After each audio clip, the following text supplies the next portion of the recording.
Today I will be interviewing Elder Wilson. He tells traditional stories, sings songs, and invites students to dance. He is a member of the Wabamun Lake Indian Band on Treaty 6 territory, Alberta. Welcome, Elder Wilson. We are glad to have you at our school. What First Nations tribe do you belong to? I come from the Wabamun Lake Indian Band. They're located about 60 kilometers west of Edmonton on Highway 16. The band or the tribe consists of Nakota, Cree, and Métis. So my understanding historically was they brought people from the Michelle Band by Spruce Grove, and they also brought people from the Sharphead Band up by Wolf Creek, forming what is now known as Wabamun Lake Indian Band. What made you decide to present to classes with the curriculum of a First Nations perspective? It's personal experience. I've realized that through personal experience that a lot of people didn't really know First Nations at all. They didn't know that there was tribes that existed. They didn't know there was a language. They didn't know that the First Nations were the first ones to be put in this part of the world.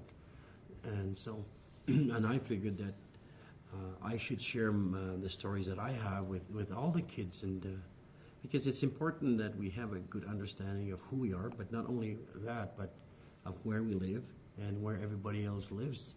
So that is why I go to the classrooms and share the things that I do, because I hope that to encourage them, but not only that, but also to find their spirit, because everyone needs to find their spirit. And the best way to do it is by obtaining as much knowledge as you can, and that helps your spirit. How long have you been presenting to classes? Okay. Years ago, my wife and I, we created Mother Earth Children's Charter School. And that was the first charter school in Canada that was Indigenous. So I was there for 5 years, and I taught kids stories and songs. And with the general public, meaning Edmonton Public and Elk Island, I was with Edmonton Public for 1 year, and then a year, going on to 2 years with the Elk Island School Board. What does your tattoo represent? It's interesting. Because I got adopted to the Tuhoi people in New Zealand, the tribe in New Zealand, they asked if I wanted to get a tattoo, and I figured, I'm not Maori. And they said, yes, you are. You're a Maori now because you got adopted to the tribe.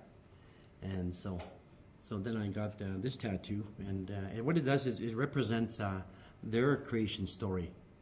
And this represents a symbol of God. These are the 3 baskets of knowledge that were brought forward by this God to their people. And those are the values and the principles that guide them on their journey while they were in this world. So that was a very lovely and interesting story that was shared with me.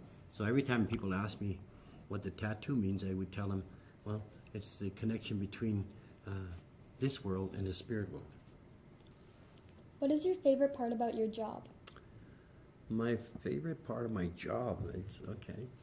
I think for many of us, I think it's really important that we get to meet a lot of people.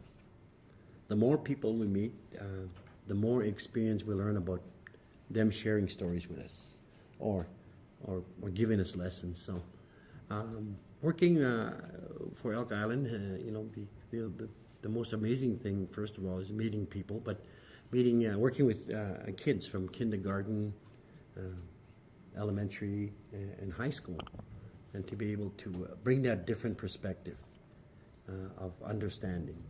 And so I bring that from a worldview of Indigenous people, and it makes me feel very, very happy that I'm able to do this. And I think for the young people, it's good for them to hear it, because sometimes we read a book, and sometimes that book doesn't do us justice, and my understanding is that experience is very important, and if you can share an experience, it allows them to tell a better story. It allows them to make the information or the story become more meaningful to those that are listening.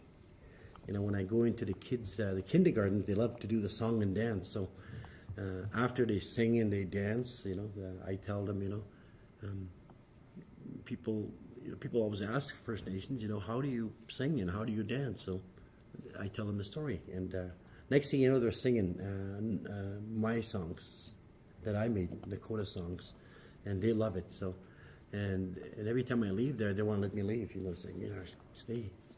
So I guess that's the part of my job that I like, is having that spiritual connection, and that spiritual connection is so very, very important.